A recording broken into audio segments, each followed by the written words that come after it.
Saudara Arfan Ngajo, ketika seseorang memberikan suatu petunjuk pada Anda, apa respon pertama Anda? Mengucap syukur, Bang. Mengucap syukur ya. Terima kasih. Oke, terima kasih. Saya juga mau bertanya nih, untuk Sister Cory, ketika seseorang memberikan suatu petunjuk pada kamu, apa respon pertama Cory? Ada Cory?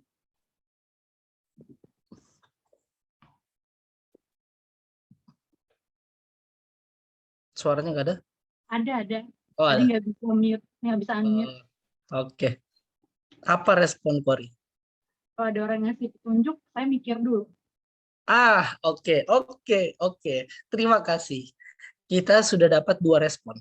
Nah, dari 2 respon ini yang saya mau kasih gambaran orang beriman, orang beriman itu setidaknya ada 2 gambaran ini. Pertama, ketika dia diberikan suatu petunjuk, responnya adalah dia akan bersyukur dan dia akan langsung melakukan.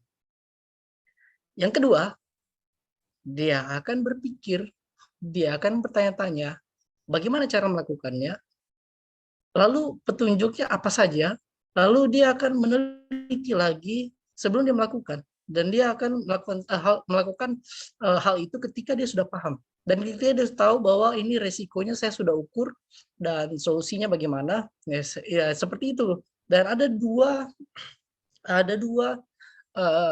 pelaku firman di sini. Yang satu langsung menerima dan langsung pergi, tapi tidak tahu apa yang dikerjakan dan dia lakukan saja. Yang satu dia berpikir dulu. Tapi bukan masalah siapa yang salah, siapa yang benar. Di sini saya tidak bicara siapa yang salah, siapa yang benar. Karena setiap manusia punya cara masing-masing untuk mewujudkan iman itu sendiri. Nah, yang jadi masalah di sini, ini yang jadi masalah. Lalu ketika kita sudah melakukan itu, jika kita mengalami kekeliruan mengenai apa yang kita sudah terima dari penyampaiannya itu, bagaimana kita mengetahui hal benarnya? Nah, ini kan jadi masalah kan? Ketika kita dijalani, kita dua-duanya sudah melakukan hal yang benar gitu kan. Oh, yang satu dengan iman menerima langsung pergi, langsung lakukan. Tapi nggak tahu arahannya bagaimana, tapi pergi. Dan yang satu sudah berpikir, sudah mencari tahu, sudah menganalisa, tapi tetap mengalami hambatan, tetap ada kekeliruan. Nah, di sini yang jadi masalah.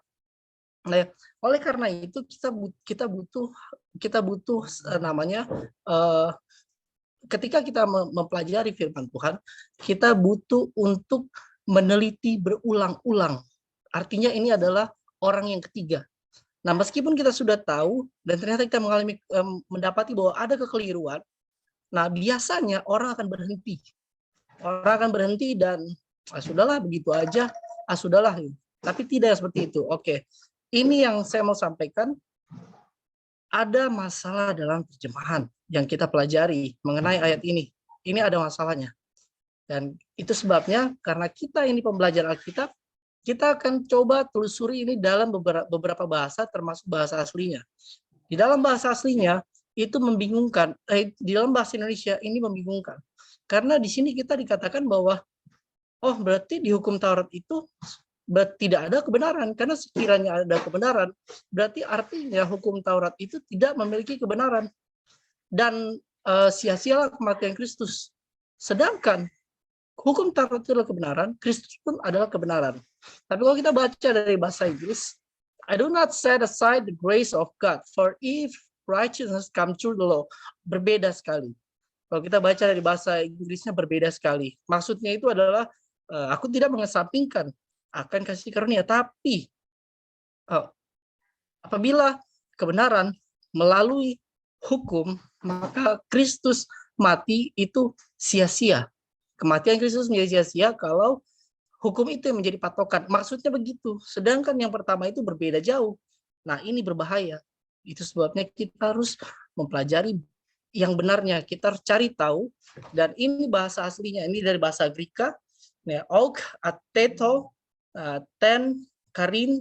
Nah, kalau kalian ada namanya karin, nah itu namanya artinya grace. Nih, karin, toteo. Toteo itu artinya of God. Theo itu Allah. Nah, dari sini kita sudah bisa lihat ya kalau ini ternyata bahasa aslinya kira-kira kalau kita mau terjemahkan ke dalam satu kalimat akan jadi seperti ini.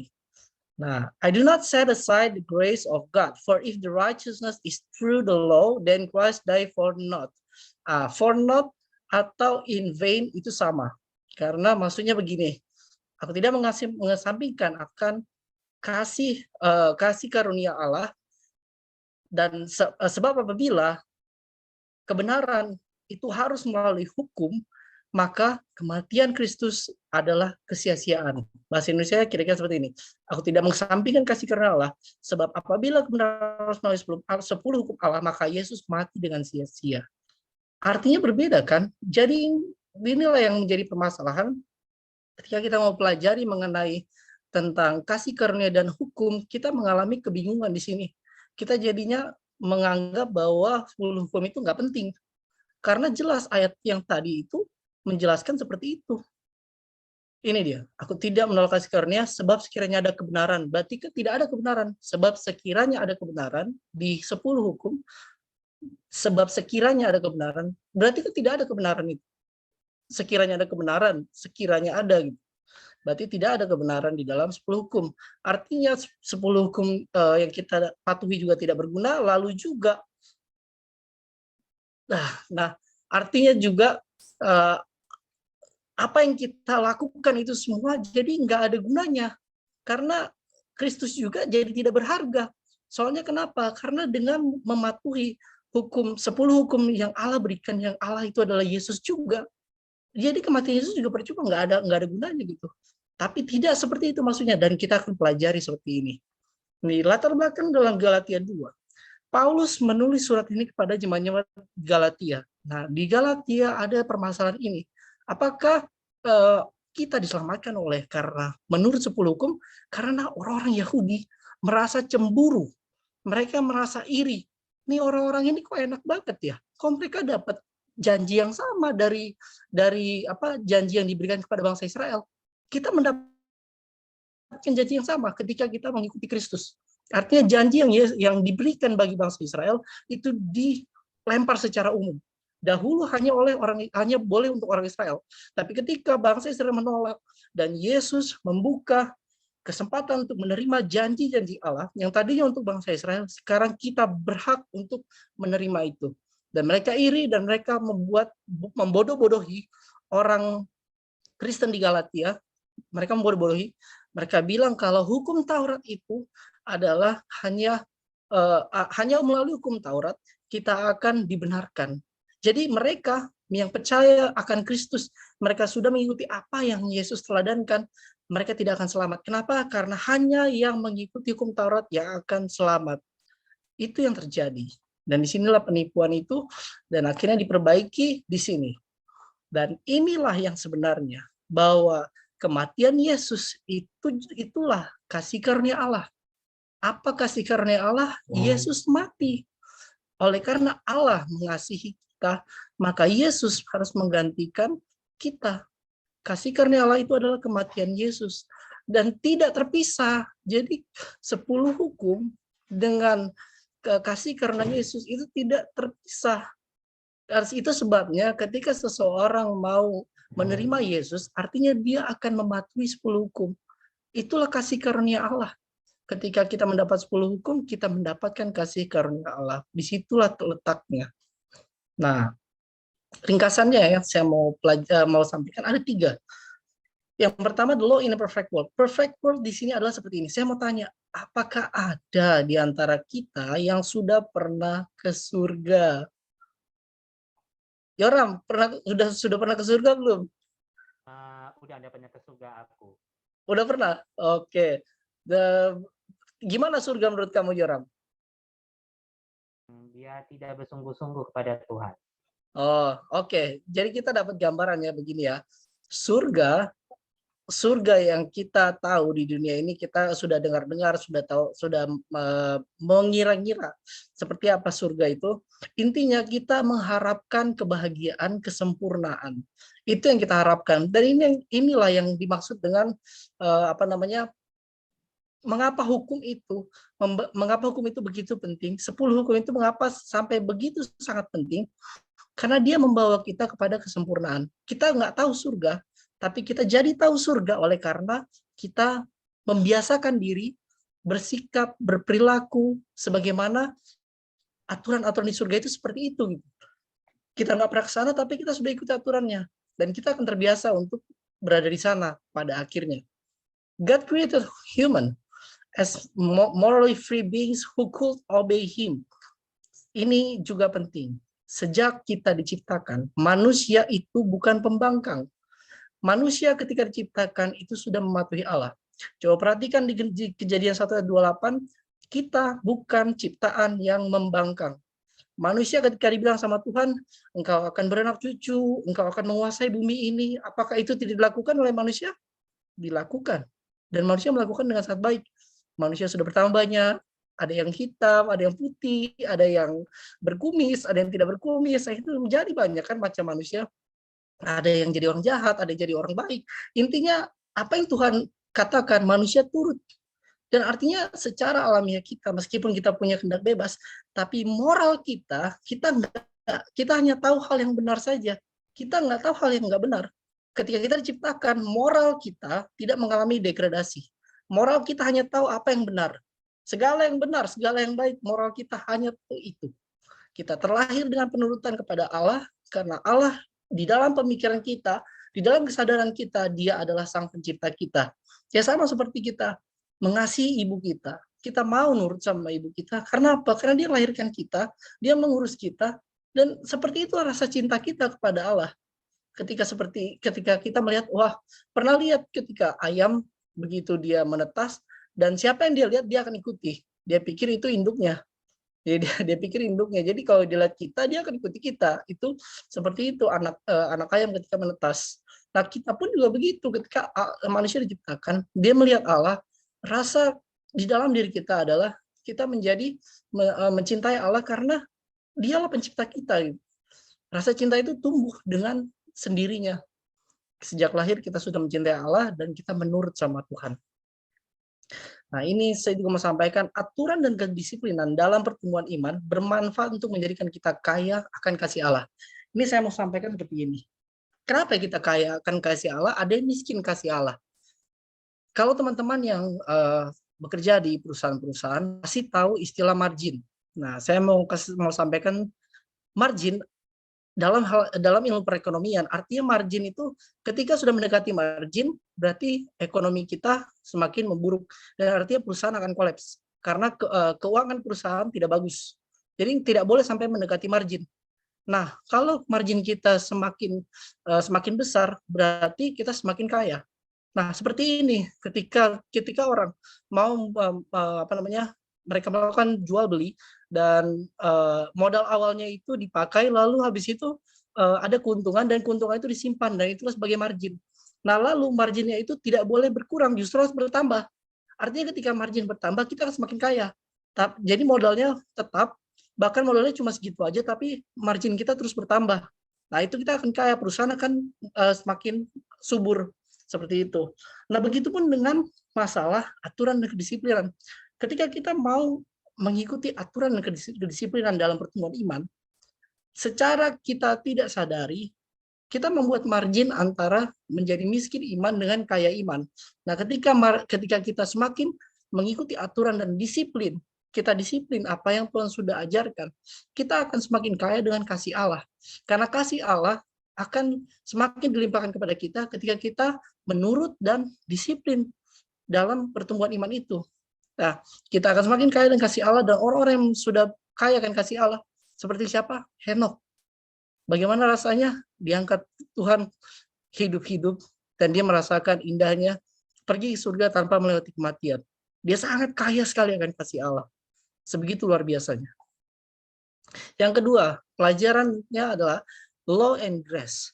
Dan saya mau kasih tahu di sini bahwa manusia diciptakan itu hanya tahu hal yang benar. Itu ada dalam Kejadian 2 ayat 9. Nah, di dalam Kejadian 2 ayat 9 menjelaskan kalau kalau manusia berani menyentuh pohon yang Allah larang, maka mereka akan akan mengetahui hal benar dan salah ketika mereka memakan pohon dari buah pengetahuan baik dan jahat. Artinya manusia tidak tahu hal jahat. Hanya ketika manusia memakan itu, manusia tahu yang jahat. Ini jahat banget setan ya. Kita nggak tahu hal yang jahat, tapi setan memprovokasi kita supaya kita makan buah itu, dan akhirnya kita tahu yang jahat, dan akhirnya kita berdosa. Nah, karena manusia itu memang tercipta sempurna, sama seperti Allah juga sempurna. Nah, secara alamiahnya manusia melakukan segala sesuatu yang benar di hadapan Allah. Jadi, antara hukum dengan kasih karunia itu berjalan bersamaan, di mana ketika kita tidak tahu bahwa apa yang kita lakukan salah, dan bahkan saat kita tahu pun, kita sadar pun, kasih karunia Tuhan tetap diberikan sama kita. Tuhan tidak langsung membunuh dan mematikan Adam dan Hawa pada saat itu. Tapi justru Tuhan merencanakan sebuah rencana untuk selamat dari maut. Betapa sangat besar sekali kasih karunia Allah. Nah, kapan manusia mengetahui yang benar, mana yang benar dan mana yang salah? Di dalam Kejadian 3:22, di sini manusia sudah mulai tahu. Dan disinilah saya mengingatkan kembali, kalau kita manusia diciptakan tidak tahu hal yang salah, dan itu sebabnya kita harus melakukan hal-hal yang baik, hal-hal yang patut dipuji, kita harus hidup suci dan mulia, kita harus berlaku adil dan benar. Karena kita tidak tahu itu yang salah. Sekalipun kita sudah pernah tahu, kita lupakan. Lupakan kita pernah buat salah, lupakan itu, karena itu bukan kita. Manusia itu seharusnya melakukan hal yang baik, segala yang baik, yang benar, yang adil, yang menyenangkan hati Tuhan, itu yang harus dilakukan manusia.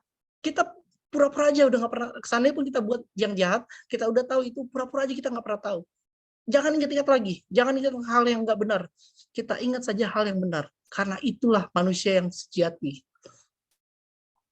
Nah, pelajaran ketiga, the law that benefit us. Kalau kita bahas mengenai aturan, kita harus memiliki rasa tanggung jawab dan siap berkomitmen untuk mendapatkan manfaat dari aturan yang Tuhan berikan.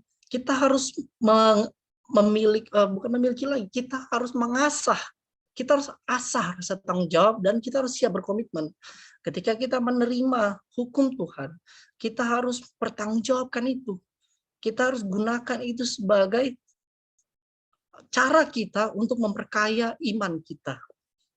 Nah, Tuhan bilang kalau kamu mengasihi aku, kamu akan menuruti segala perintahku. Nah, dengan begitu kita terkadang Tuhan mengizinkan kesalahan dalam hidup Anda dan saya. Dengan begitu kita dapat merasakan betapa nikmat manfaat dari kasih karunia. Kalau kita tidak pernah menyadari kalau kita berbuat salah, kalau kita tidak menyadari kita itu sudah melakukan kesalahan, kita nggak akan pernah merasakan betapa nikmatnya pengampunan dari Tuhan. Dan itu sebabnya saat ini saya mengajak itu semua untuk merenung-renungkan kejahatan kita, dosa-dosa kita di masa-masa sebelumnya. Semua hal-hal yang tidak menyenangkan hati Tuhan, semua hal yang dapat menyalibkan Kristus. Saya mau kita mengingat itu semua, dan saya mau kita menyadari itu semua, dan saat ini bawa di hadapan Tuhan, dan kita minta pengampunan sama Tuhan, dan supaya ketika kita mau berjalan ke arah yang lebih benar, ke arah yang baik, maka Tuhan akan berkati itu, dan jalan kita boleh mendapatkan pertolongan dari Tuhan. Oke, itu saja untuk pembukaan, dan sekarang kita akan mendengarkan puisi dari, silakan yang membawakan puisi.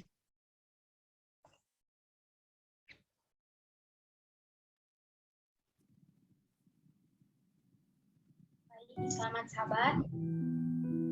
Selamat sahabat, Lin.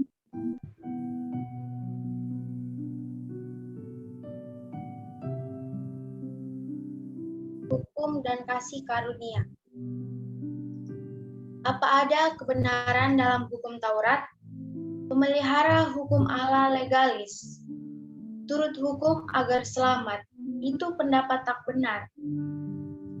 Perlu paham benar hukum Allah dan kasih karunia-Nya. Ibrani Torah atau hukum sama dengan terang. Hukum adalah pelita bagi kakiku terang pada jalan.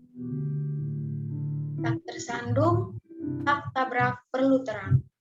Itulah Torah, hukum Taurat. Hukum Allah tak selamatkan, kasih karunia yang selamatkan. Hukum ekspresi, kasih karunia. Terang penuntut untuk terima kasih, kasih karunia. Tak terpisahkan. Keduanya kita butuhkan. Sabat hari ke-7, bagian hukum Allah. Banyak yang tolak. Hukum kenalkan siapa Allah yang kita sembah. Hukum satu-satunya detektor dosa yang benar. Tanpa hukum Allah, kita tak tahu benar. Kita tak tahu apa arti pelanggaran. Ada hukum, tahu batasan-batasan. Tahu standar ketulusan. Tahu standar kebenaran Allah. Tahu sifat dan karakter Allah. Allah penuh kasih. Takkan manusia berikan kebebasan moral. Patokan moral kita turut hukum Allah. Di surga juga ada hukum moral. Dusta dan kecurangan terjadi di surga dan di bumi. Pelanggaran hukum moral adalah dosa.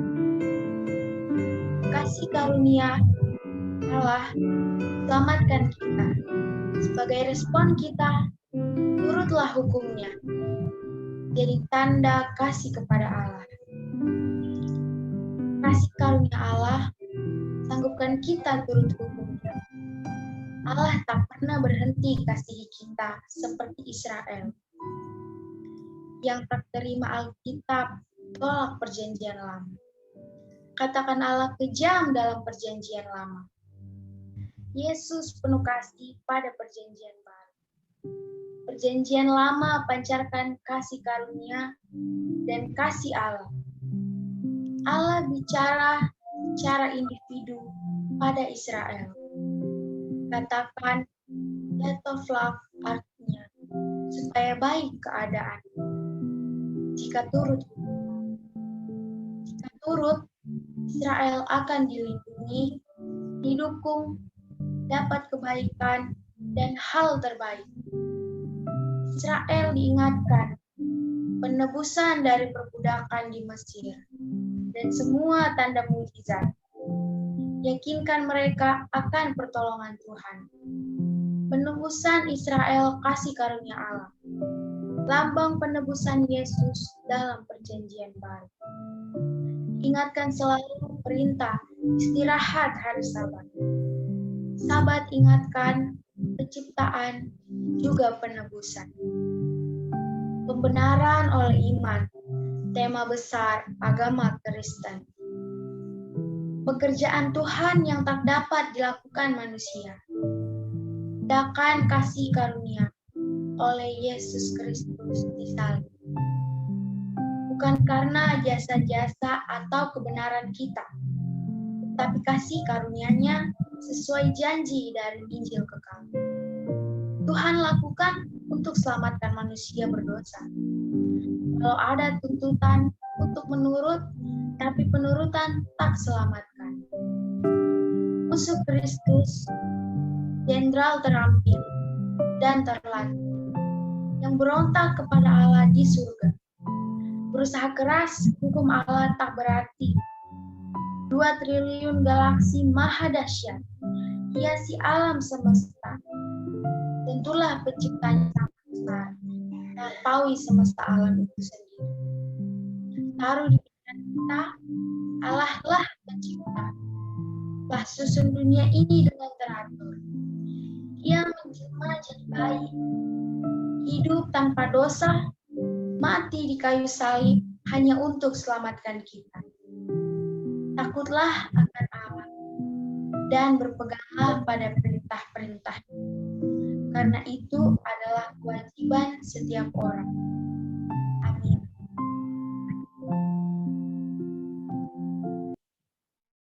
Amin. Terima kasih Lindung. Amin. Terima kasih. Kita akan lanjutkan diskusi dan saya memberi kesempatan untuk kita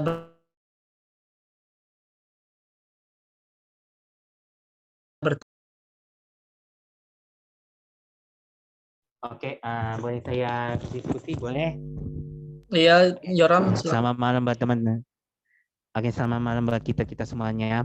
Jadi gini loh, ini kewaspadaan buat kita sebagai diri kita manusia ya teman-teman. Janganlah dosa berkuasa lagi di dalam tubuhmu yang fana, supaya kalian tidak lagi menuruti keinginannya. Janganlah kalian menyerahkan anggota-anggota tubuhmu kepada dosa untuk dipakai sebagai senjata kelaliman, tetapi serahkanlah dirimu kepada Allah sebagai orang-orang yang dahulu mati tetapi sekarang hidup. Serahkanlah anggota-anggota tubuhmu kepada Allah untuk dijadikan senjata-senjata kebenaran, sebab kalian tidak akan dikuasai lagi oleh dosa, karena kalian tidak berada di bawah hukum Taurat, melainkan di bawah kasih karunia. Jadi bagaimana? Apakah kita berbuat dosa karena tidak berada di bawah hukum Taurat, tetapi di bawah kasih karunia? Sekali-kali tidak. Tidak tahukah kalian bahwa dengan menghambakan diri kepada seseorang untuk mentaatinya, kalian menjadi hamba orang itu, bahwa kalian yang harus mentaati dia, baik dalam dosa yang memimpin kalian kepada kematian, maupun dalam ketaatan yang memimpin kalian kepada kebenaran. Tetapi syukurlah kepada Allah, dahulu memang kalian hamba dosa, tetapi sekarang kalian dengan segenap hati telah mentaati pengajaran yang telah disampaikan kepadamu. Kalian telah dimerdekakan dari dosa dan menjadi hamba kebenaran. Demikianlah sabda Tuhan. Jadi ini sangat menarik ya. Amin. Berjaga-jaga, selalu waspada atau siap sedia adalah bagian dari panggilan Kristen. Kita diminta untuk siap melaksanakan apa yang dikehendaki oleh Allah. Serta kita juga diminta untuk selalu siap bertanggung jawab atas apa yang ditugaskan kepada kita. Amin. Tidak, ya. Jadi gini loh, orang-orang yang mengaku sebagai pengikut Kristus tentunya selalu dan di mana saja diharapkan selalu berbuat baik. Tidak cukup kalau kita hanya tidak berbuat jahat, apalagi jika kita membiarkan kejahatan tetap terjadi di depan mata kita. Ketika kita membisu, buta atau tuli terhadap kejahatan yang ada di depan mata kita, meskipun secara langsung kita tidak campur di dalamnya, pada saat itulah kita telah mengkhianati panggilan hukum dan kasih-Nya kita sebagai orang Kristen. Jadi serah kepada Yesus tidak berarti bahwa kita sama sekali tidak dapat berbuat dosa lagi. Amin. Oke, terima kasih berbuat Yoram. dosa selalu ada. Ya, terima kasih. Oke, terima kasih Yoram. Jadi kesimpulan yang dari Yoram itu jelas ya, bahwa tidak ada orang yang hidup di dalam hukum Taurat itu yang tidak berbuat dosa, tapi orang yang hidup di dalam iman itulah orang yang akan hidup di dalam kasih karunia. Nah, maksudnya sudah jelas dan kita nggak perlu perdebatkan itu, kecuali kalau mungkin ada yang mau memberikan pemahaman baru atau terang baru. Terima kasih Yoram. Kita akan mendengarkan lagi dari teman yang lain. Adakah pertanyaan atau mungkin tambahan dari pelajaran sekolah sahabat ini? Ini ada juga yang sekolah kependetaan, ini ada Tony Taripar. Baik, terima kasih banyak. Gimana Tony? Silakan waktunya. Baik, terima kasih. Apakah suara saya terdengar? Terdengar. Oke, baik. Terima kasih banyak ya. Kalau kita perhatikan baik di dalam pelajaran sekolah sahabat kita ini, di sini adalah dua perintah, atau dengan kata lain dua yang diberikan oleh Tuhan kepada semua karya Tuhan. Ya. Tetapi yang pertama diberikan kepada karyanya yang pertama kali adalah hukum. Ya. Bahwa rencana keselamatan belum ada pada saat itu. Bahwa Tuhan menciptakan karyanya pertama kali para malaikat di surga itu dengan kekal. Ya. Oleh karena kebebasan memilih dan Tuhan menuntut dengan hukum yang Tuhan berikan kepada para malaikat, dan sehingga ada berspekulasi, yaitu adalah Lucifer yang membawa terang, dia melanggar hukum itu. Ya.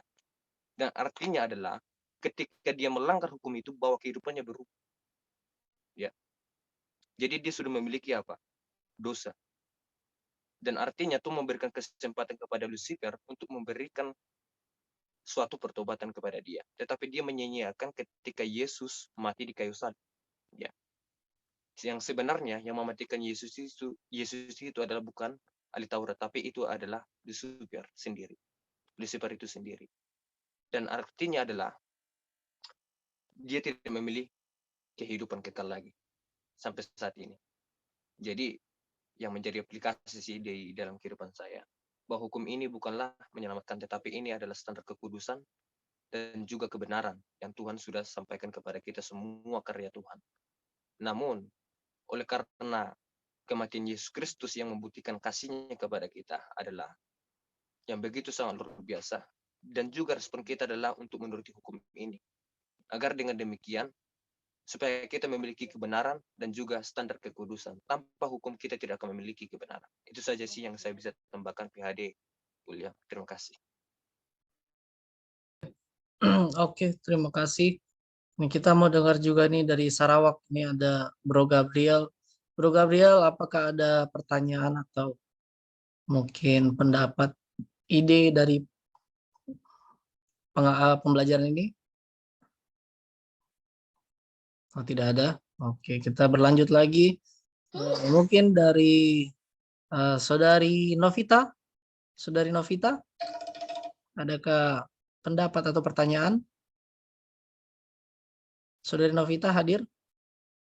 Di sini sih Pas, Pak. Oh, pas, oke. Dari oke. Oke. Nah, sekarang saya mau kasih pertanyaan ke kita ya. Kalau begitu, kita sudah tahu mengenai kasih karunia itu ada, dan tapi kita meskipun ada kasih karunia, kita harus mengikuti tetap mengikuti aturan-aturan hukum Taurat. Yang jadi pertanyaannya sekarang adalah, kalau begitu orang yang sudah mengikut Yesus, apakah itu orang-orangnya sudah pasti masuk surga? Ini juga jadi pertanyaan. Kira-kira gimana teman-teman? Kalau kita sudah mengikuti Yesus, kita ikutin teladannya, apa kita sudah pasti masuk surga? Gimana teman-teman? Oh, belum tentu. Oh, ini dia. Oke, Pak Pastor Paulus, silakan sampaikan ininya, apa idenya? Sebenarnya sih bukan ide, cuman hanya mau buka pemikiran teman-teman sekalian sesuai pelajaran sekolah sahabat kita. Kalau dibilang apakah kalau kita sudah ikut Kristus sudah pasti masuk surga? Ya belum tentu. Sekarang ikut Kristus yang bagaimana dulu? Saya kasih contoh sederhana. Mungkin teman-teman juga merasakan apa yang saya rasakan. Teman-teman pasti pernah menggunakan transportasi umum lah. Kalau di Jakarta tuh Transjakarta, atau KRL, atau angkot, atau apalah, yang tidak non aplikasi, yang tidak ada pakai maps dan petunjuk tujuannya dengan tepat, kayak aplikasi online seperti itu. Jadi kalau misalkan kita menaiki kendaraan umum, bus atau angkot atau kendaraan umum sejenisnya, pada saat kita naik, apakah sudah pasti kita bakalan sampai tujuan? Belum tentu. Kenapa? Kita harus lihat dulu arahnya ini bus ini kemana. Jangan main naik asal-asal bus aja. Tujuan kita mau ke Tanjung Priok, yang kita naikin jurusannya ke Salemba yang nggak nyampe-nyampe. Benar. Jadi kita juga perlu melihat, apakah kita mau memang sudah ikut Kristus, sudah pasti masuk surga? Belum tentu. Kenapa? Apa yang sebenarnya yang kita ikuti dari Kristus itu? Apakah hanya karena Kristusnya aja, oh saya Kristen. Tapi saya masih bandel. Saya masih melawan, saya masih bikin tindakan kriminal dan melanggar 10 hukum. Ya nggak akan nyampe ke surga. Orang cuma ngomong doang, kan begitu. Kalau tadi kan sudah jelas di mana tadi itu? Tadi ada ayat yang saya baca. Yohanes 14:15. Jikalau kamu mengasihi aku, kamu harus menuruti segala perintahku. Jadi kalau memang kita memang mengaku Kristus, ya harus turut perintah Tuhan. Kalau memang kita mau naik, mau tujuan kita mau ke Tanjung Priok, ya naik bus yang arah Tanjung Priok, jangan naik bus arah Cinere, gak nyampe nanti nyasar yang ada. Jadi seperti itu. Mungkin itu gambarannya. Terima kasih. Oke, terima kasih. Nah, ini udah banyak pertanyaan di kolom chat ya. Oke, kita coba bahas satu persatu. Nah, kita bersyukur di sini ada juga peneliti-peneliti Alkitab. Nah, kita mau coba untuk berikan kesempatan juga agar membantu kita juga ya. Nah, pertanyaannya nih, tolong sebutkan rentetan terjadi reformasi ajaran hukum dan kasih karunia di abad sekarang ini. Yang kedua, apa aplikasi teologinya dan hubungan di dalam kehidupan serta pandangan milenial ini. Oke, saya senang sekali nih mendengarkan Saudara Edmund. Brother Edmund, bolehkah bantu? Karena Brother Edmund ini banyak belajar, banyak ilmunya ini. Silakan Brother Edmund. Wah, ini Pertanyaan Kirana Mita ini, Brother. halo Kirana. Nah, ini pertanyaan yang sangat penting ya. Rentetan terjadi reformasi ajaran hukum dan kasih karunia di abad sekarang. Kira-kira kalau Anda hidup di zamannya Adam dan Hawa, ya, pada saat Anda melanggar perintah Tuhan, apa yang terjadi dengan Adam dan Hawa? Mereka menjadi telanjang, ya kan? Sehingga Tuhan harus menyembelih domba dan Tuhan harus menumpahkan darah supaya mereka ketelanjangannya itu ditutupkan dengan bulu domba tersebut, ya kan? Kalau Anda masuk ke zamannya anaknya Adam dan Hawa, waktu si Kain bunuh adiknya Abel, gara-gara Tuhan suruh kasih persembahan itu kambing dan domba, Abel mau kasih buah-buahan. Oh, ini yang saya jago, saya tukang buah-buahan, masa saya kasihnya kambing? Kan saya mau kasih yang terbaik buat Tuhan, yang saya pikir terbaik. Nah, akhirnya yang terjadi adalah pelanggaran. Dan Tuhan bertanya sama Kain, di mana saudaramu? Nah, kalau Anda tanya di zaman Musa, adakah hal yang sama terjadi? Kenapa Tuhan ucuk keluarin orang Israel dari tanah perbudakan Mesir? Hal pertama yang mereka temukan adalah Gunung Sinai, di mana Tuhan berikan 10 hukum. Kenapa nggak yang lain-lain dulu dikasih? Dikasih kayak apa dulu, tanda perjanjiannya dulu supaya senang-senang dia baru dikasih hukum, ya kan? Kenapa yang pertama harus dikasih hukum dulu? Itu pertanyaan juga, gitu kan? Lalu kenapa di zamannya para rasul, ke-12 rasul, hal yang sama terjadi, nggak ada perbedaan gitu loh. Bahwa mereka mati-matian, tadi sudah disampaikan oleh Pastor Paulus, Yohanes 14:15, jikalau kamu mengasihi aku, turuti perintahku. Mereka pun mengerti persis bahwa perintah Tuhan itu adalah kekal, perintah Tuhan adalah mulia. Nah, lalu apa yang terjadi di zaman now? Banyak gereja-gereja zaman sekarang katakan bahwa hukum Taurat sudah disalibkan. Pertanyaan, kalau ada satu hal yang ditulis oleh jari tangan Tuhan sendiri, apa itu? Gak ada yang lain. Kamu nggak bisa temukan yang lain yang ditulis oleh jari tangan Tuhan sendiri kecuali manusia. Ya, manusia ini pakai tangan Tuhan, Tuhan bentuk kita. Yang lain-lain itu hanya kun fayakun kalau sepupu kita bilang. Disampaikan oleh Tuhan, disebutkan, terjadi. Gitu. Ini hukum Taurat.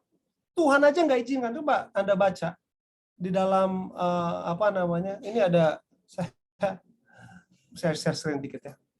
Ini gambaran buat kita gitu. Kalau Anda lihat di sini kelihatan ya kekecilan ya. Sorry.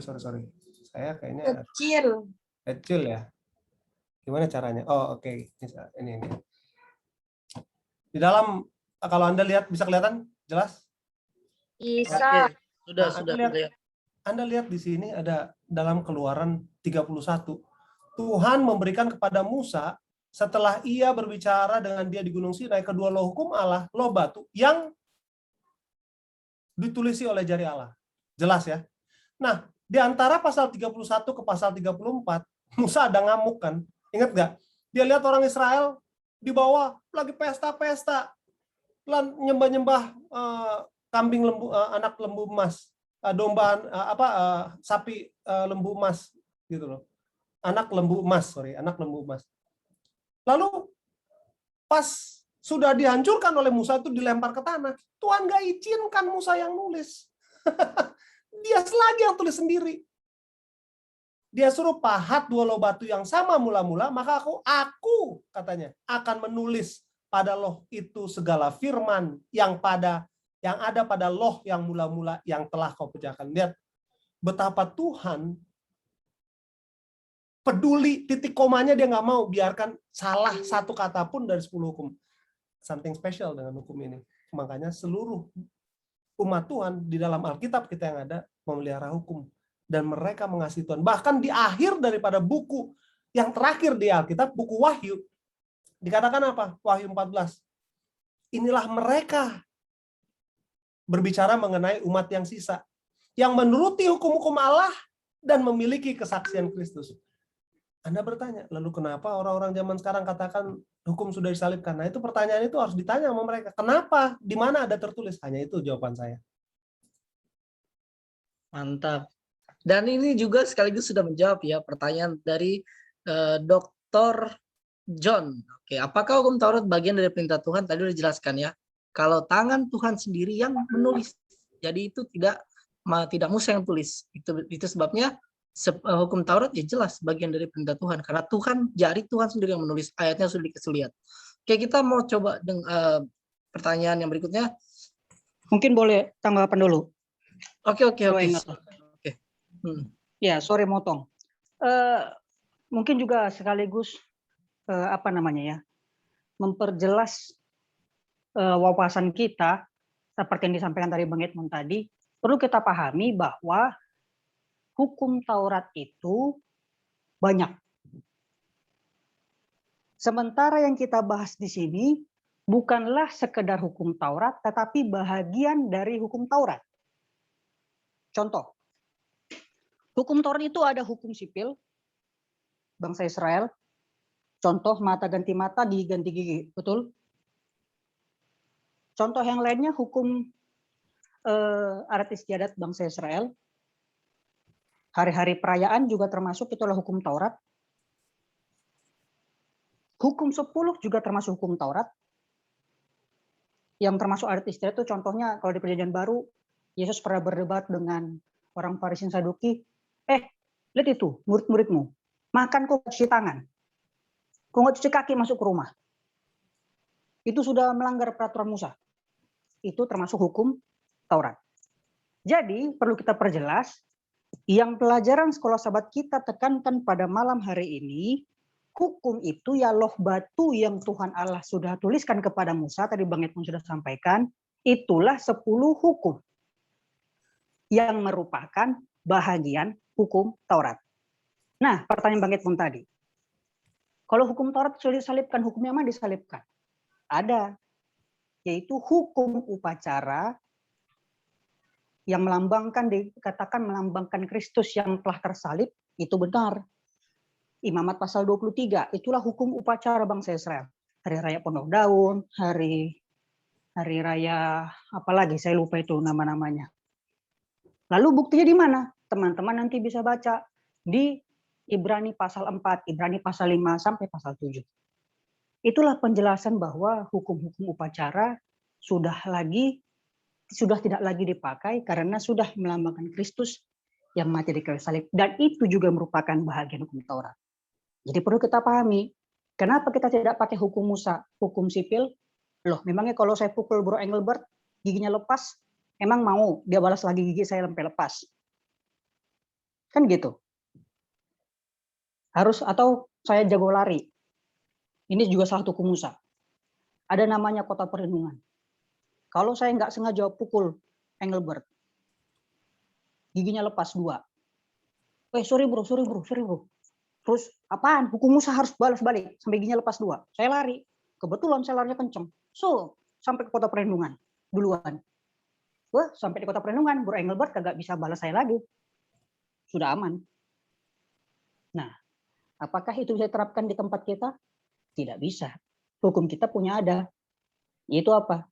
UUD dan Pancasila. Nah, jadi perlu kita pahami, ada hal-hal dan termasuk dalam hukum Taurat. Hukum Taurat itu ibarat kata sebuah rumah, dan di dalam hukum Taurat itu ada perabot-perabotnya, yaitu hukum 10, hukum upacara, hukum adat istiadat, hukum lain-lain sebagainya. Ada banyak itu, ada 613 kalau tidak salah Taurat itu.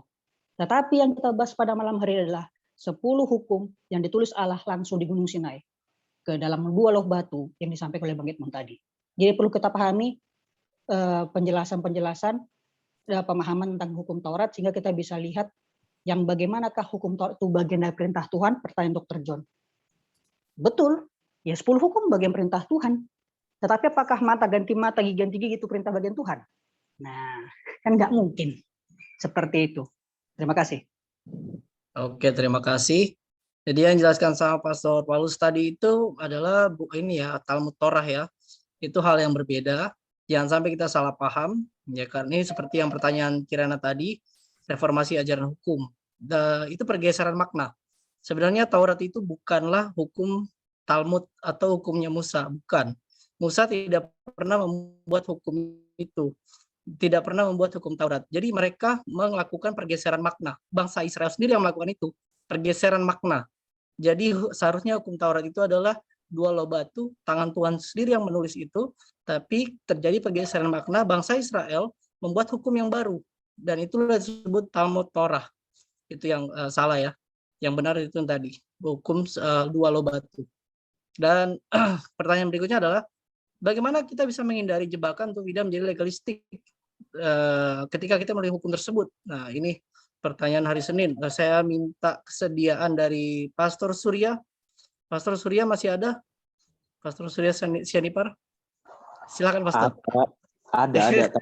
Tapi ini dulu, yang lain dulu, teman-teman dulu yang lain.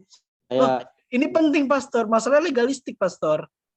Ya kan, legalistik ini udah orang yang tepat nih bahasnya nih. Jangan orang lain. Saya bukan orang legal soalnya. Nah, itu dia makanya. Udah tepat itu. Kori, boleh minta izin bicara, Kori?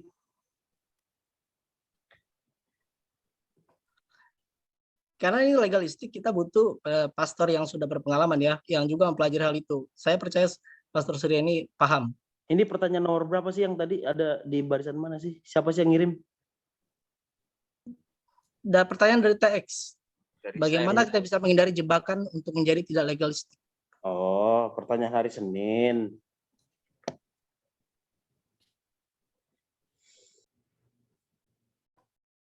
Selamat malam semuanya. Selamat malam, Pastor. Sebenarnya sudah benar apa yang ditambahkan oleh teman-teman tadi, semuanya sudah benar. Tapi apa yang ingin saya sampaikan di sini, ya, ini pertanyaan tentang legalisme ini begini, ya. Di dalam Mika 6 ayat 8 dikatakan, saya ingin bacakan secara benar dan tepat. Ini adalah ayat yang disampaikan oleh Nabi Mika. Dan ini ayat yang saya eksegesis pada waktu tulisan Perjanjian Lama di Unai. Ya, dikatakan begini, apa yang dituntut Tuhan daripadamu selain berlaku adil, mencintai kesetiaan, dan hidup dengan rendah hati di hadapan Allahmu? Apa kaitannya dengan legalisme? Yang dituntut Tuhan cuma 3. Pertama, berlaku adil, mencintai kesetiaan, dan hidup dengan rendah hati di hadapan Allah. Orang-orang yang berlaku adil, dia tidak hanya menerima, betul? Ya. Orang-orang yang berlaku adil, mereka tidak hanya menerima. Orang-orang yang berlaku adil, mereka juga menyeimbangkan diri dengan proses memberi. Ya, proses memberi. Jadi ada balancing namanya. Ini tentang nanti saya akan tarik kepada garis legalisme.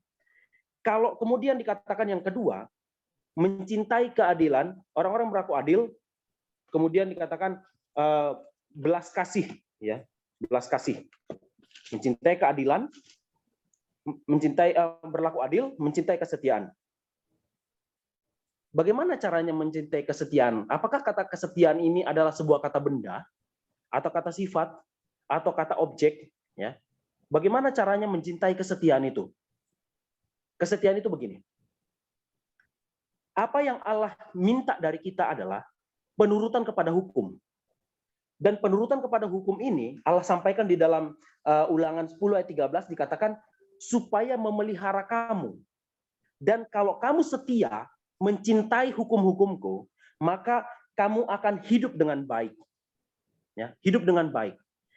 Nah, kalau kamu mencintai hukum-hukumku, yang dinyatakan dalam Alkitab Mika 6 ayat 8 ini, mencintai kesetiaan. Kesetiaan Allah dinyatakan melalui hukum-hukumnya. Allah setia memberkati orang-orang yang menuruti hukum. Allah setia memberkati orang-orang yang mencintai hukum. Dan Allah juga setia bagi orang-orang yang mencintai kesetiaan. Dan yang ketiga, hidup dengan rendah hati. Hidup dengan rendah hati begini. Orang-orang yang hidup dengan rendah hati adalah orang-orang yang mengakui hukum, tapi tidak hidup dalam legalisme. Orang-orang yang hidup dalam legalisme begini. Orang-orang yang hidup dalam legalisme selalu menyatakan hukum, tapi tidak pernah melakukan hukum. Mengerti ya? Paham ya? TX, Tony, kamu yang tadi nanya ya, pertanyaan dari sini ini. Jangan mau terjebak terhadap sifat-sifat legalisme. Ini pelajaran ini dibahas 3 sabat lalu.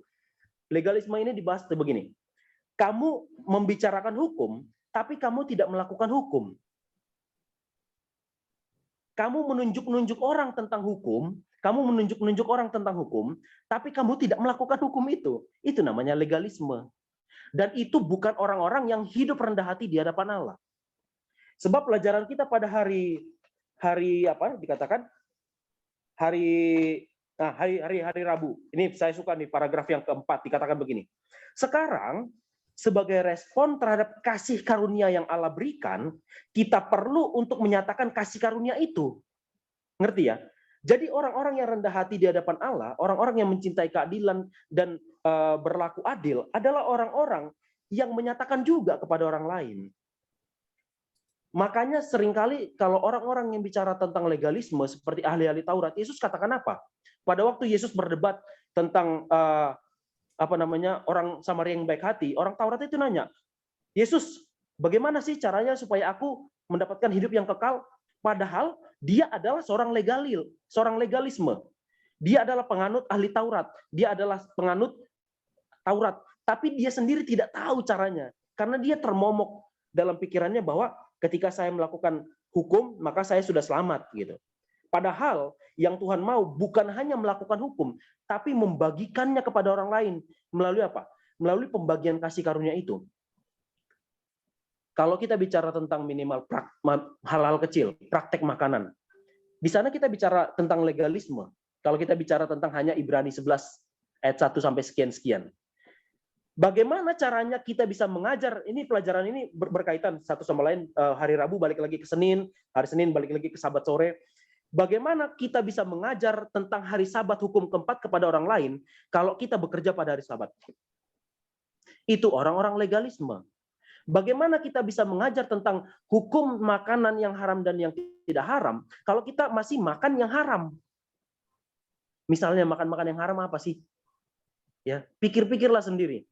Kita bicara tentang satu legal, tapi kita tidak mengaplikasikannya ke dalam kehidupan kita dan kita tidak membagikannya melalui teladan kita. Kita hidup di bawah hukum Taurat. Makanya dibilang tadi pada Galatia bicara tentang di Galatia itu, saya tarik dari ayat inti kita ini, aku tidak menolak kasih karunia Allah sebab sekiranya ada kebenaran oleh hukum Taurat, maka sia-sialah kematian Kristus.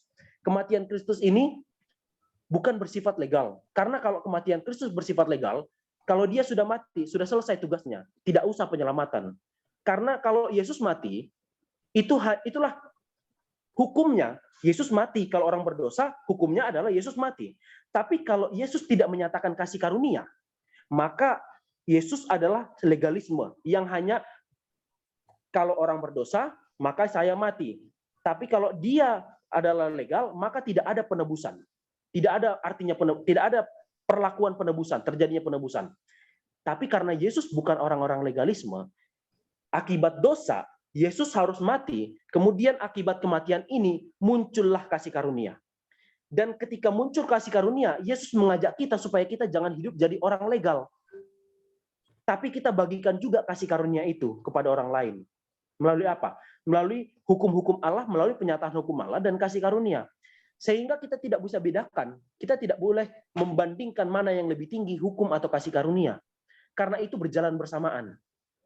Ya, tidak ada hukum. Dikatakan pada hari apa? Hari Selasa, Letovlak itu dikatakan bahwa penurutan itu akan membawa kasih karunia. Dan akibat penurutan memberikan kasih karunia kepada kehidupan kita, maka kasih karunia itu harus ditampilkan kepada orang lain supaya kasih karunia itu hidup di dalam kehidupan orang-orang yang ingin menuruti hukum itu sendiri. Karena tidak semua menuruti hukum. Makanya kasih karunia itu mendahului hukum supaya orang-orang yang ingin menghidupkan hukum itu tidak hidup di bawah hukum itu sendiri. Mungkin memang bicara tentang hukum dan kasih karunia ini agak belibet. Karena apa? Karena kadang-kadang kita salah memahami mana yang lebih tinggi, mana yang lebih rendah. Padahal itu berjalan bersama. Meskipun ayat dikatakan sekiranya ada kebenaran oleh hukum Taurat maka sia-sialah kematian Kristus, tapi hukum dan kasih karunia itu tetap apa? Tetap sama. Mungkin sedikit ya. Pendeta muda Angel, mungkin bisa ditambahkan dulu dari yang lain ya. Nanti saya tambahin lagi.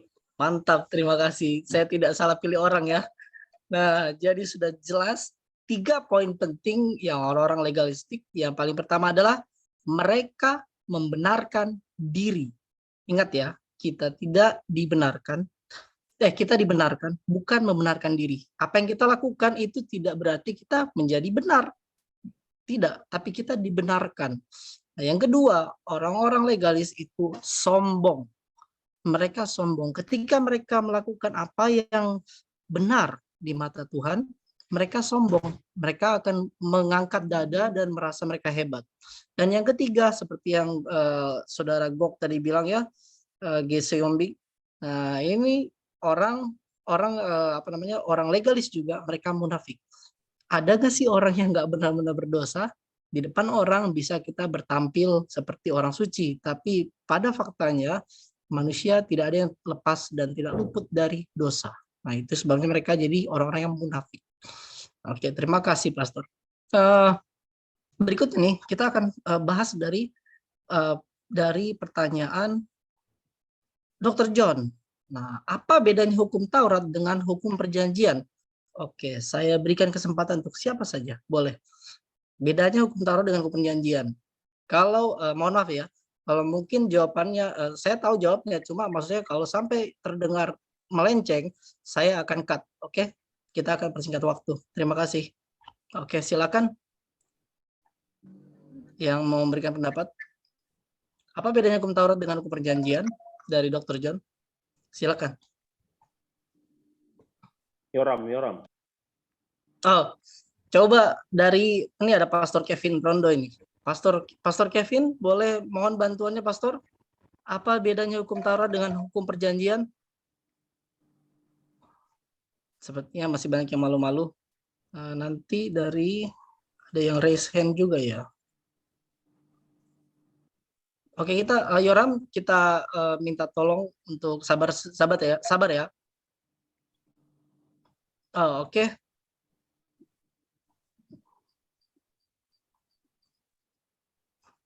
Pastor Kevin, bersedia? Atau mau lewat aja? Oke, Pastor. Ya, dari yang lain, selain Yoram, tadi kan Yoram udah dapat ya. Jadi kita kasih yang lain dulu. Nanti Yoram boleh ambil lagi kalau memang tidak ada yang mau jawab. Adakah? Kita kasih yang lain dulu kesempatan supaya semua bisa mengutarakan pendapatnya mengenai pembelajaran kita. Ada? Seperti pada malu-malu ya. Nah, kita mau dengar dari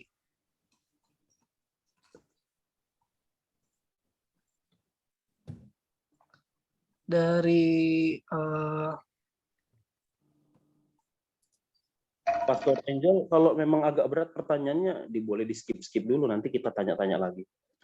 Biar Ini kita siapa ya? Suaranya nggak kelihatan mukanya. Siapa ya? Oh, Pastor Surya, sorry. nggak Oke, apa-apa. kita lewat aja ya. Oke, kita lewat aja. Karena apa namanya? Kita mau ke hukum perjanjian ini yang itu dia. Oke, simpelnya segini ya. Simpelnya untuk jawaban yang tadi, hukum perjanjian dengan hukum Taurat. Aduh, ini gampang sekali. Kalau kita buka perjanjian lama, perjanjian baru, artinya kan itu ada perjanjian kan? Bener gak? Simpelnya begitu aja. Ada perjanjian lama, perjanjian baru. Apakah perjanjian yang di lama dengan perjanjian yang baru berbeda? Beda gak? 10 hukum yang dibawa pada zaman dahulu, lalu dibawa lagi ke kemari, apakah berbeda? Tidak ada perbedaan. Karena perjanjian lama kepada perjanjian baru sama. Perjanjiannya masih sama. Tidak berbeda. Bahkan Yesus menegaskan, aku berikan perintah yang baru. Apa? Perintah untuk mengasihi Allah, perintah mengasihi sesama manusia. Apakah itu? Itu sama perintah yang dulu juga. 4 untuk Tuhan, 6 untuk sesama manusia. Tidak ada yang berbeda. Perjanjian lama dan perjanjian baru merupakan perjanjian yang sama. Kira-kira seperti itu ya. Oke. Oh, kalau berbeda, berarti itu beda doktrin. Jadi begini, saya mau kasih tahu seperti ini. Kalau kita sudah di luar dari doktrin dari Advent, yang sudah kita pelajari, artinya kita melenceng dari doktrin kita. Kita punya doktrin sudah begitu. Dan kita nggak bisa lagi merubah. Kenapa? Karena itu doktrin Advent. Tapi kalau kita mau menjadi agama yang lain, mungkin Advent Present Truth, atau Advent pembaruan, atau apapun itu, jangan jadi Advent organisasi yang sudah diakui GMAHK Advent, karena begitu doktrinnya dan kita nggak bisa rubah. Tapi kalau mau jadi denominasi lain, silakan. Misalnya jadi Protestan, jadi HKBP, GPIB, silakan. Karena tiap agama bukan begitu, Pastor. Sendiri. Seperti itu. Harusnya nggak begitu dong. Maksudnya kita juga harus jelas bahwa kita standar iman kita hanya ini. Alkitab ini standar iman kita, tidak ada yang lain gitu loh. Artinya kalau ada orang nanya apa doktrin Advent, ini firman ini seutuhnya. Jadi tidak ada bedanya antara doktrin Advent dengan apa yang dikatakan Alkitab. Artinya bukan berarti kalau misalnya seseorang itu datang, oh kamu doktrinnya dari HKBP, oh serah kamu dari GPIB, terserah kamu. Demikian, kita kan semua mengaku Kristen, pengikut Kristus. Kalau kita mengakui kita mengikut Kristus, maka Yesus katakan, hiduplah sebagaimana aku hidup. Apakah Yesus melanggar hukum waktu dia hidup? Alkitab menyatakan, satu hukum pun tidak pernah dia langgar. Dan bahkan Yesus sendiri mengatakan, sampai langit dan bumi ini lewat, dalam Matius pasal yang kelima dikatakan, tidak satu titik pun akan keluar dari hukum. Ya, itu menggambarkan bagaimana Tuhan Yesus sendiri meninggikan hukum. Jadi doktrin Advent tidak ada bedanya dengan apa yang tertulis di sini. Jadi doktrin kita haruslah Alkitabiah. Pada saat kita tidak bisa membuktikan, itu hanyalah kelemahan pribadi-pribadi. Saat kita tidak belajar, ya kan? Hanya itu aja sebenarnya. Itu tambahan dari saya. Thank you. Sorry, saya cut. Saya juga. Oke. Karena maksudnya gini ya, saya juga sekolah kependetaan, artinya saya dididik juga oleh para pendeta senior. Dan kami menanganinya seperti itu. Ketika kita sudah menggunakan doktrin yang berbeda, kita bicara masalah doktrin, kita bicara doktrin dogma. Nah, kita bicara masalah itu, artinya kita nggak boleh menyimpang dari doktrin kita. Advent sudah memiliki doktrin sendiri, 28 doktrin, dan itu yang kita ikuti. Dan ketika doktrin itu lewat dari, maksudnya menyimpang dari 28 doktrin itu, ya maka kita akan anggap itu bukanlah bagian dari Advent. Nah, kita bicara mengenai doktrin. Kita tidak bicara soal masalah masalah Alkitab. Karena Alkitab setiap orang punya cara belajar sendiri. Oke, silakan Pastor Paulus. Silakan. Ya, mungkin kita perlu kembali. Kita di sini memang dalam ruang wadah diskusi pelajaran sekolah Sabat yang kontekstualisasinya adalah kepada Alkitab. Jadi sebaiknya kita tidak bilang ini doktrin gereja Advent atau doktrin dari luar dan lain sebagainya, tetapi Alkitab katakan. Alkitab berkata. Jadi kalau misalkan tadi saya bertanya di kolom chat, hukum perjanjian ini bagaimana ya? Ya, karena memang bukan karena pemahaman saya atau bagaimana ya, saya juga belum tahu yang Alkitab katakan hukum perjanjian itu bagaimana. Karena hukum perjanjian itu banyak. Contoh, perjanjian Allah dengan Abraham itu juga menjadi sebuah hukum. Aku akan membuat keturunanmu bagaikan bintang di langit, pasir di laut. Keturunanmu akan masyhur dan lain sebagainya. Itu juga menjadi sebuah hukum. Ada lagi hukum perjanjian Allah dengan Abraham. Setiap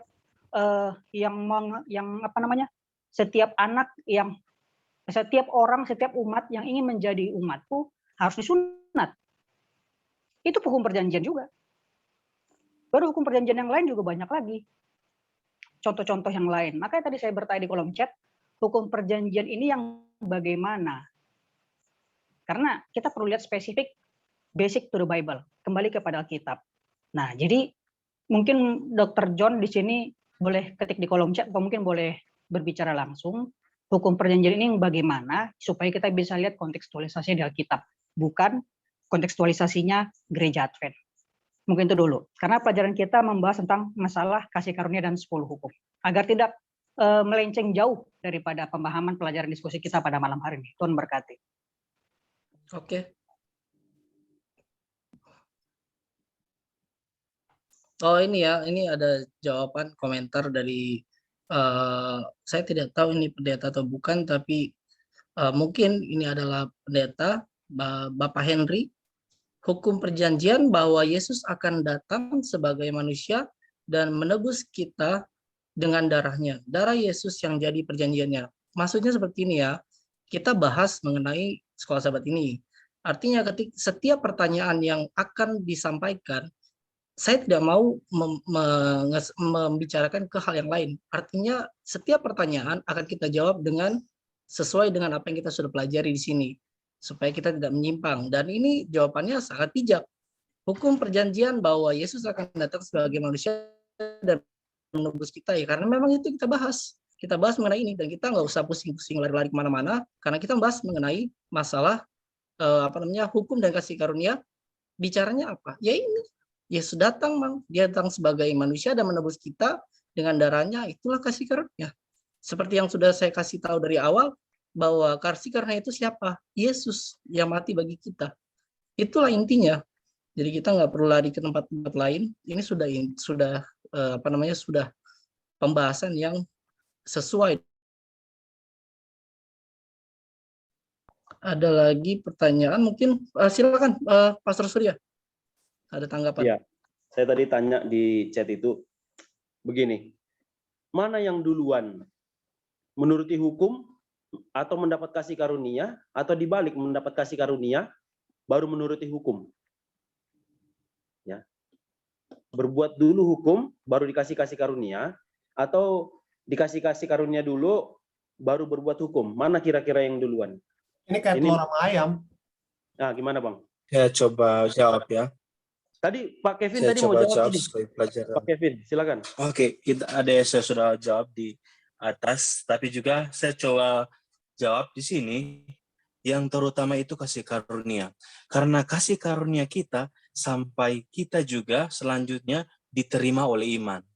Karena kita diterima karena iman kita. Jadi pertama kasih karunia, lalu iman, lalu penurutan. Harus itu, bukan penurutan dulu baru kasih karunia. Kita harus ada kasih karunia. Karena kasih karunia Tuhan, kita selamat. Dan oleh itu kita sebagai umat yang mau selamat, yaitu kita ada iman. Dan setelah kita iman kepada Tuhan, yaitu kita penurutan, mengikuti seluruh perintah-perintah Tuhan. Jadi itu yang saya bisa tambahkan. Sekian. Silakan Pastor Surya, apakah ada tanggapan? Oh, Bang Edmund mau jawab tadi. Oh, Oke, Bang. silakan Brother Edmund. Ya ini kayak ayam sama telur ya sebetulnya ya. Maksudnya pertanyaan, sejak kapan hukum Taurat itu ada? Alkitab dalam Mazmur 19 ayat yang ke-9, dalam bahasa Inggrisnya, God's law are pure, eternal, just.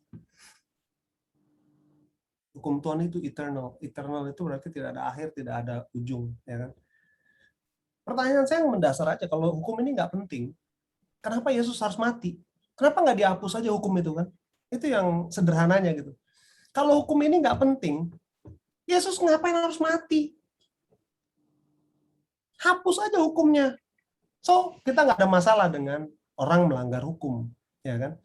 Tapi oleh karena hukum itu eternal, kita harus mengerti bahwa hukum itu adalah karakter Allah. Bagaimana kita tahu?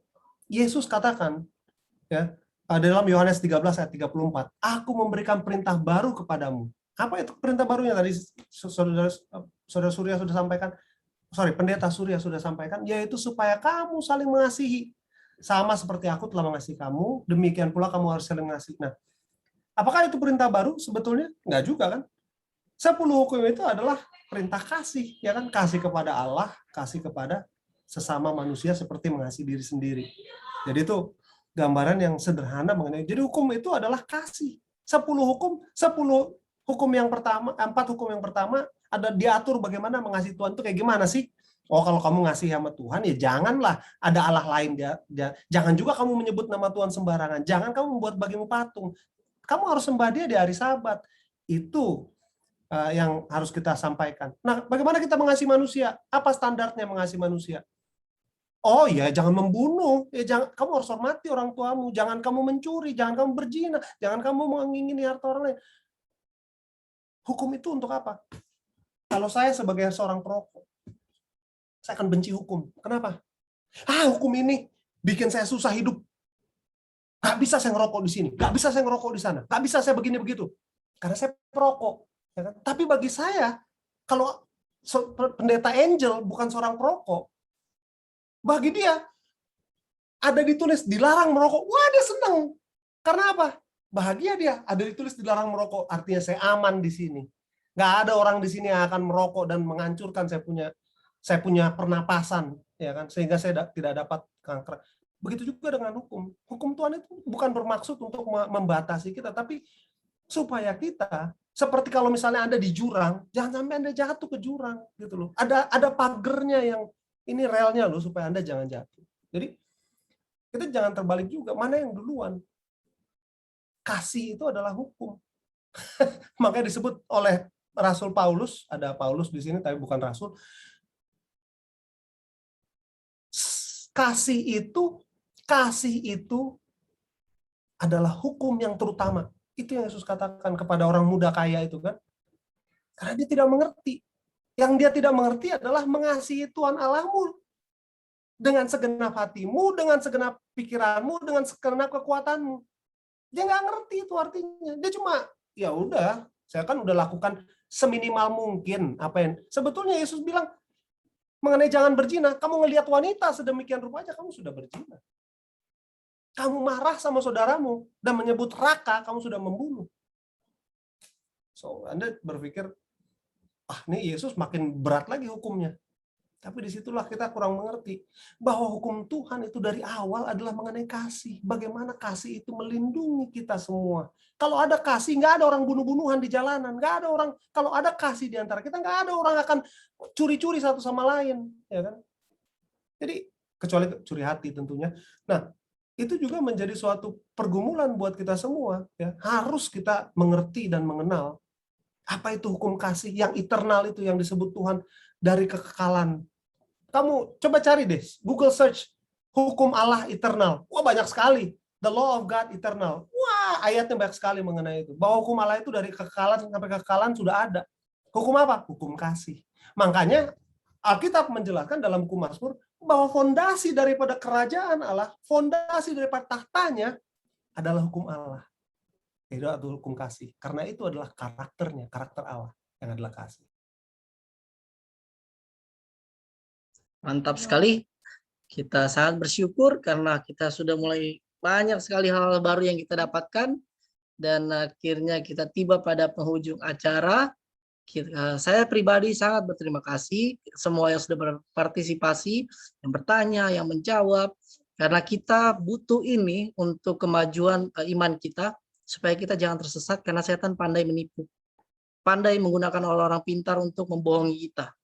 Nah, oke, saya kembalikan ke MC, silakan.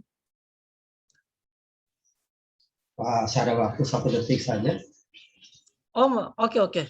Silakan, Pastor Guntur Rambi. Cuma 1 detik aja. Baik, terima kasih. Saya mencoba menjadi pendengar yang baik. Lucifer diusir karena hukum. Malaikat sepertiga diusir karena hukum. Adam dan Hawa diusir karena hukum. Yesus mati karena tuntutan hukum. Kalau begitu, apa masalahnya? Kalau kita buang ini hukum, tidak perlu Lucifer diusir. Buang ini hukum, jadi kita bicara hukum moral ya, hukum yang ditulis oleh jari Allah. Keluaran 31 ayat 18. Itu jari Allah langsung tulis. Supaya jangan salah. Titik koma. Poita. Ya, dot. Tidak boleh berubah. Jadi hukum itu siapa? Hukum itu Allah sendiri. Siapa yang buat? Karena dia sendiri. Sebagaimana Allah kekal, hukumnya kekal. Hukumnya tidak berubah. Yang berubah adalah manusia. Yang berubah adalah Lucifer. Ya, jadi hukum itu dia tetap pada posisinya.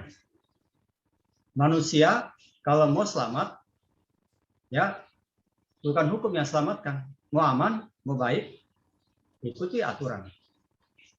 Saya punya anak di rumah, kalau masih mau jadi anak, ikuti aturan. Aturan. Ikut aturan. Kalau ini mau masih jadi anak, ikut aturan. Ada aturan rumah tangga. Begitu juga di sorga. Masih mau ikut aturan sorga, tinggal di sorga, ikut hukum. Tidak boleh keluar. Pilihan. Power of choice tetap ada sampai saat ini. Ya, Adam dan Hawa ada pas memilih. Jadi hukum itu menjadi standar. Dia menjadi satu patokan. Nah, jadi sudah bisa dipahami bahwa hukum itu tidak bisa ditawar-tawar. Kalau hukum mau ditawar-tawar, tidak perlu ada Getsemani, tidak perlu ada Golgota, tidak perlu ada kematian. Oke, jelaskan itu. Jadi nubuatan pertama itu Kejadian 3 ayat 15, itu nubuatan. Itu sudah nubuatan. Oke. Nah, sekarang kasih karunia. Seorang anak. Apakah seorang anak kecil umur 1 tahun dia bisa angkat dirinya sendiri? Tidak bisa. Dia butuh orang lain, orang dewasa untuk mengangkat dirinya. Demikian juga saudara dan saya, semua yang sudah berada di bawah dosa warisan, dosa turunan, tidak ada power untuk menyelamatkan diri. Hukum itu sendiri tidak bisa menyelamatkan. Itulah kasih karunia.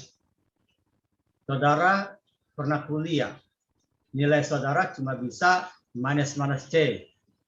Ya, syukur-syukur kalau dapat C lumayan. Biasanya ada dosen katakan, oke, kamu lulus by grace. Kamu lulus dengan kasih karunia. Saya juga pernah disampaikan seperti itu. Ya, by grace sajalah, by grace itu karunia. Karena kita sudah tidak mampu lagi melakukannya. Jadi kalau kita tidak mampu melakukan, itulah kasih karunia. Kasih karunia yang nyata adalah Yesus. Jadi kalau saudara melanggar hukum, saudara tidak menghargai kasih karunia. Kalau saudara melawan, berarti tidak menghargai keselamatan. Hukum tetap dipakai di mana ada manusia. Di bulan hukum tidak dibutuhkan karena tidak ada manusia. Di Pluto hukum tidak diperlukan karena tidak ada manusia. Di mana ada manusia butuh hukum. Hukum itu kekal. Sebagaimana Allah kekal, hukum itu kekal. Hukum tidak berubah. dia tetap kekal. Dimanapun saudara mau cari, tetap dia kekal. Jangan pernah berdebat soal hukum. Jangan selalu pertanyakan hukum. Kenapa? Kalau saudara pertanyakan hukum, sama nanti dengan Lucifer. Seperti sombong. Saya tidak perlu itu hukum. Jadi terima kasih. Ya, dengan segala kerendahan hati kita sudah dengar. Jangan kita legal. Oh, saya ini orang Advent. Oh, saya ini penurut hukum. Saya sudah bikin 613 aturan. Hebat sekali. Satu pun nggak dia turut. Jadi saudara-saudara, kita harus jelas bahwa siapa saya, siapa itu pencipta, apa itu hukum, apa itu kasih karunia. Nggak usah berdebat. Yang kita perlu pentingkan adalah apakah saya dengan teman-teman saya, keluarga saya, masyarakat saya ada di surga tidak. Itu yang penting. Nggak usah pusing itu yang lain-lain. Yang penting mari kita saling berdoa. Setiap orang ketemu di mana? Di surga. Amin, saudara-saudara. Amin, Pastor. Amin. Luar biasa. Terima kasih, Pastor, sudah memberikan kesimpulan. Dan kita mengundang Pastor Wendel untuk doa berkat. Silakan waktu dan tempat. Baik, kita satu dan dua. Terima kasih Bapak yang bersemayam dalam kerajaan surga. Kami sudah mendengarkan pelajaran, memberikan gambaran, ide-ide, pendapat-pendapat kami yang luar biasa, sesuai dengan daya tangkap kemampuan pikiran kami, namun kami tetap memiliki keterbatasan. Kami tetap membutuhkan tuntunan Roh Kudus untuk memahami siapa kami sebagai manusia berdosa, siapa yang menebus kami, siapa yang menciptakan kami, siapa itu yang memberikan kasih karunia, dan apa tujuan dan maksud daripada hukum itu sendiri. Terima kasih. Malam ini kami akan mengakhiri pertemuan kami. Dengan harapan kami terapkan secara pribadi, secara keluarga, jemaat, masyarakat, dan kami memohon kiranya manusia-manusia di dunia ini boleh menyadari bahwa Tuhan Yesus sudah mati untuk setiap manusia.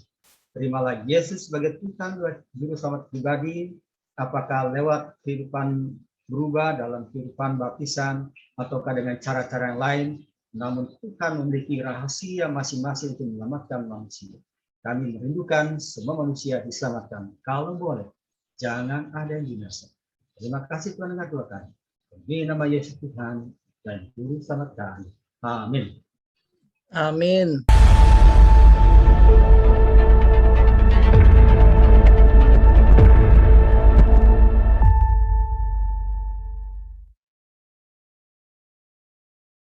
Terima kasih semua yang sudah terlibat. Saya sangat bersyukur kita semua sudah mengeluarkan pengalaman kita, ide-ide kita, dan juga kita sudah berdiskusi dengan begitu sangat baik. Dan saat ini kita akan berfoto bersama. Boleh minta tolong untuk yang in charge. Kita akan foto bersama. Silakan yang in charge bagian sesi foto. Oke, baik. Open cam ya berarti ya semua.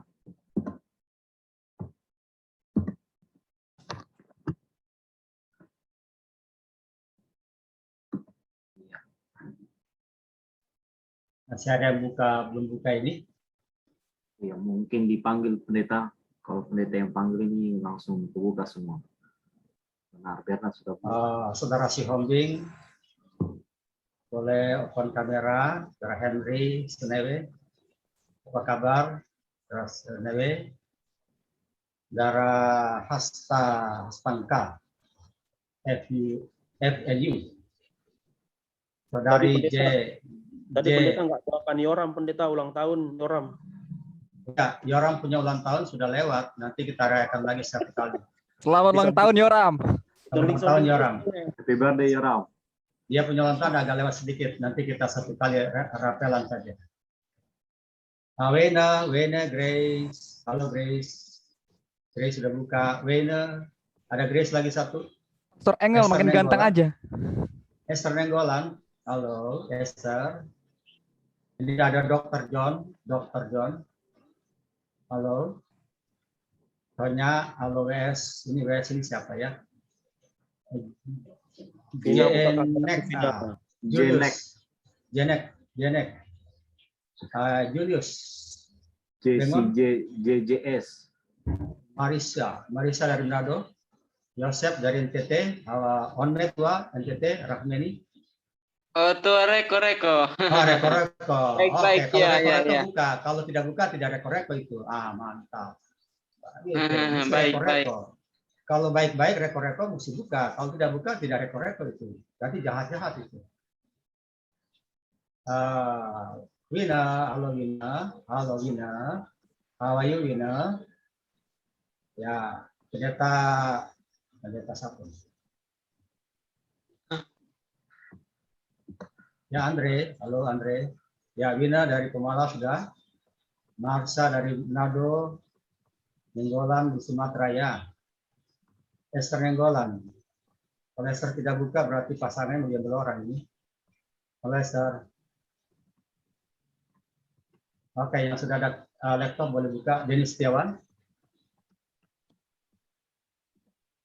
Kita tidak tahu Anda ada di blok 1 atau blok 2, standby. Baik. Udah boleh kayak pendeta. Sekarang emoticon. Oke, silakan. Silakan dari Sarawak.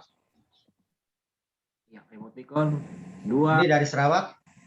Ya. Gabriel, enjoy. Ada bisa bahasa Indonesia atau Melayu toh? Sarawak. Open dulu. Ambil dulu.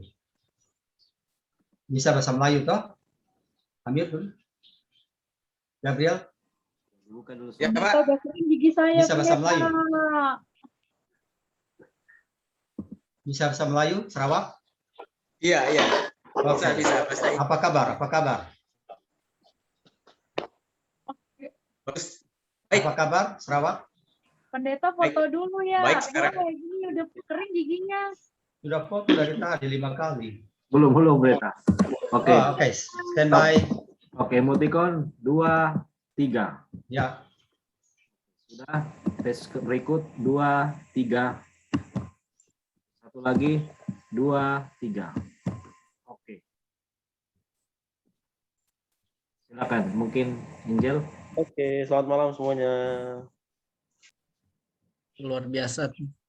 Terima kasih semuanya.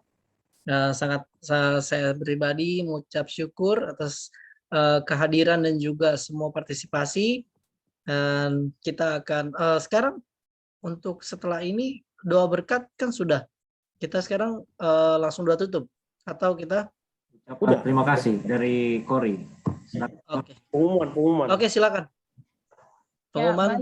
Ya, terima kasih Evangelis Angel ya, dan juga Ling tadi, dan juga partisipasi teman-teman semua dari Sabang sampai Merauke, bahkan sampai yang di Sarawak, Sabah. Halo semuanya, salam kenal ya, nanti balik-balik lagi nih teman-teman. Jadi ajak-ajak juga teman-temannya biar saling kenal-kenal juga. Semoga acara ini bisa menjadi berkat untuk kita, terutama tadi juga untuk Pak Angel dan juga Ling yang sudah berpartisipasi. Teman-teman, kita akan mendengarkan pengumuman acara apa yang akan diadakan oleh PAG Nusantara. Saya persilahkan Komisi Perjodohan, Pak Pastor Paulus, dipersilahkan. Baik, shalom teman-teman, selamat malam, selamat sahabat. Jadi hari Minggu besok adalah merupakan hari terakhir untuk program dari Komisi Perjodohan Take Me Out Adventist untuk tahun 2021. Jadi bagi teman-teman agar kita bisa melihat dan juga siapa tahu mungkin di saat-saat terakhir ini teman-teman bisa mendapatkan jodoh atau teman hidup, karena besok hari Minggu acaranya dengan judul Ikatan Cinta, bukan film sinetron. Jadi supaya teman-teman diharapkan hadir, topiknya menarik, pembahasan juga menarik. Ada keluarga pendeta yang akan membahas, siapa itu pendetanya, keluarga pendeta ini masih kami rahasiakan. Tunggu posternya hari malam Minggu yang akan disebarkan di dalam grup PAGN. Jadi teman-teman jangan lupa hadir hari Minggu jam 7 malam waktu Indonesia bagian Barat, 8 malam waktu Indonesia bagian Tengah, dan 9 malam waktu Indonesia bagian Timur untuk belajar bersama, mencari pasangan hidup, dan juga mungkin cari PDKT untuk kita bisa mengenal satu sama lain seluruh pemuda-pemudi Advent se-Indonesia. Bagi teman-teman yang di Sabah, di Sarawak juga boleh ikutan, siapa tahu jadi dapat jodoh orang Indonesia. Ajak juga teman-teman di sana untuk hari Minggu nanti. Jam 7 malam waktu Indonesia bagian Barat, jam 8 malam waktu Indonesia bagian Tengah, dan jam 9 malam waktu Indonesia bagian Timur. Tuhan Yesus memberkati. Shalom, selamat Sabat. Terima kasih promosi yang mantep ya, Pastor. Jadi teman-teman undang juga. Jadi bukan cuma di sini nih yang diundang, teman-teman yang lain juga yang mungkin kira masih jomblo. Ya, Advent ya teman-teman, persyaratannya tadi Advent 22 tahun ke atas.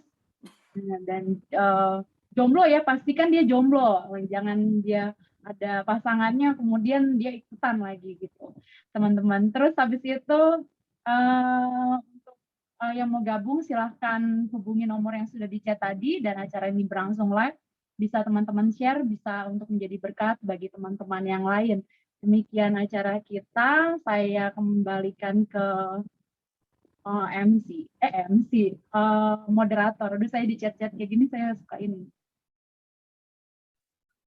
Silahkan Engel. Oke, terima kasih teman-teman.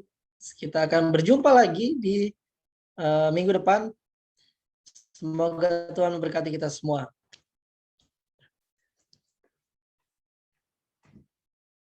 Thank you. Boleh stop live streaming-nya, Oke, Pak? selamat malam semua.